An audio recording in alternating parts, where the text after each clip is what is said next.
ہم کریں گے ہر مظلوم کی حمایت۔ बिस्मिल्लाहिर्रहमानिर्रहीम। अस्सलाम वालेकुम। मैं हूँ हुरैन फातिमा और आप देख रहे हैं हिमायती न्यूज़ HD चैनल। नजर डालते हैं आज की अहम खबरों पर। सांगड़ इशफाक सलहरी PAB के सिंध के तावन से PAB सांगड़ की जानिब से मुख्तलिफ मौज़ूआत पर आगाही सेमिनार मुनक़िद किया गया, जिसमें मुक़र्रिरीन ने खिताब करते हुए कहा कि हम जिद्दोजहद और जज्बे के जरिए माज़ूरी को ताकत में बदल कर अपने कानूनी हकूक़ हासिल करने के लिए तंजीमी सतह पर शऊर बेदार करना चाहते हैं, ताकि माशरा में पहचाने और हमें हमारी सलाहियतों को तस्लीम करे।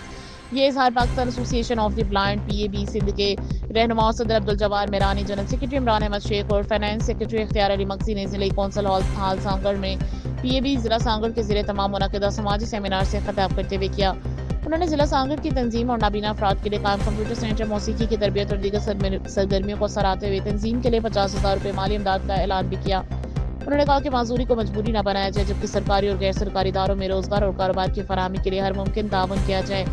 तकरीब में शरीक मेहमानों को अजरके और अवार्ड्स भी पेश किए गए। सेमिनार से म्यूनसिपल कमेटी के चेयरमैन राष्ट्रीय इस्लाम मुगल पीपल्स पार्टी के रहनुमा एजाज जरदारी, चीफ ऑफिसर जिले कौंसल अब्दुल हफीज जमाली, आजिज मंगी, गुलाम नबी नज़ामानी, साबिर मेहर, अहमद कंबर, फराज भट्टी, करीम शर, दिलदार राज, अब्दुल हनान लाडर, इमरान खान और गुलाम कादिर अनर और दीगर ने भी खिताब किया।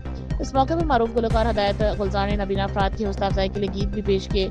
सेमिनार में शहजादपुर, सांगड़, खपरू और दीगर इलाकों से नाबीना मेंबरान ने बड़ी तादाद में शिरकत की। हमारे दोस्त अब्दुल करीम शेख साहब, इन्होंने जो है वो रिसेंटली कंप्यूटर जो है वो इस हवाले से दाद दूंगा, क्योंकि उनको बहुत सारे लोग मिले वो रेगुलर क्लासेस अटेंड करते हुए IT में डिग्री हासिल की हो। कराची के हमारे 3-4 दोस्त हैं जिन्होंने जो है वो यूमा इकराम है, अदील राजा है, इसके अलावा तो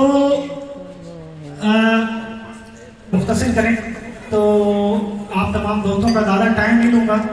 और इसके साथ साथ जो भी हमारे मेहमान आए हुए हैं, जितने भी लोग हैं, अब तक के लिए इतना ही। मजीद खबरों और अपडेट से बाखबर रहने के लिए देखते रहें हिमायती न्यूज़ HD चैनल।